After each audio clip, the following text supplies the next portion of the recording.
நண்பர்கள் அனைவருக்கும் நல்வணக்கம்ங்க. நீங்கள் இந்த பதிவில் பார்க்கிறது ஒரு 4 பல் பெருங்கூட்டு ஷோ குவாலிட்டிக்கு ஒரு க்ளீன் உதாரணமாக எடுத்துக்கொள்ளக்கூடிய ஒரு மயிலை கிடாரிங்க. கிடாரி வந்து பார்த்திங்கன்னா இப்போ தான் 4 பல்லுலே வந்து பார்த்திங்கன்னா ஒரு காங்கேயம் மாடு எந்த மாதிரி ஒரு அங்கலட்சணத்தில் இருக்க வேண்டும் என்று நாம் எண்ணுகிறோமோ அது அத்தனையும் பூர்த்தி செய்கின்ற ஒரு கம்பீரமான ஒரு தோற்றத்தைங்க. அதாவது காங்கேயம் இனம்னா இந்த மாதிரி ஒரு மாடு இருக்கும் அப்படின்னு நம்ம வந்து தெரிந்து கொள்ளக்கூடிய ஒரு கிடாரிங்க. 4 பல்லு தான் ஆகிறது. இன்னும் வந்து பார்த்திங்கன்னா பல்லு சேரும் பொழுது இப்போ நீங்கள் பார்க்குறத விட மாடு பெருங்கூட்டு மாடாக வளர்ச்சி பெறுங்க. இதனுடைய கன்றும் வந்து பார்த்திங்கன்னா நல்ல ஒரு மாட்டிற்கு ஏற்ற கன்றுன்னே சொல்லலாமுங்க. நல்லா ரட்டநாடி உடம்புல நல்ல எலும்பூக்கமான காளை கன்றுங்க. வருங்காலத்தில் அதுவும் வந்து பார்த்திங்கன்னா ஒரு ரேக்லாவுக்கோ அல்லது இனச்சேர்க்கைக்கோ ரொம்ப உகந்த கன்றாக வந்து சேருங்க.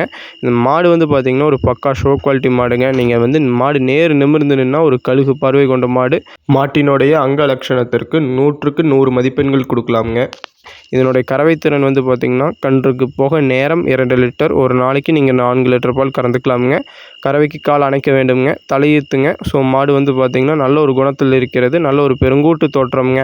அதாவது நாமளே வந்து பார்த்திங்கன்னா ஒரு 4 மாடுகள் தான் ஒரு மாதத்திற்கு இந்த மாதிரி ஒரு மாடுகள் கொண்டு வர முடியுதுங்க. ஸோ இந்த மாதிரி உங்களுக்கு தேவைப்பட்டால் ஒரு கட்டுத்துறைக்கு ஒரு மாடு வைத்திருந்தாலும் இந்த மாதிரி ஒரு அழகு தோரணையில் ஒரு கம்பீரத்தில் வேண்டும் என்று நினைத்தால் நிச்சயமாக நீங்கள் இதை சூஸ் பண்ணலாமுங்க. நன்றி, வணக்கம்.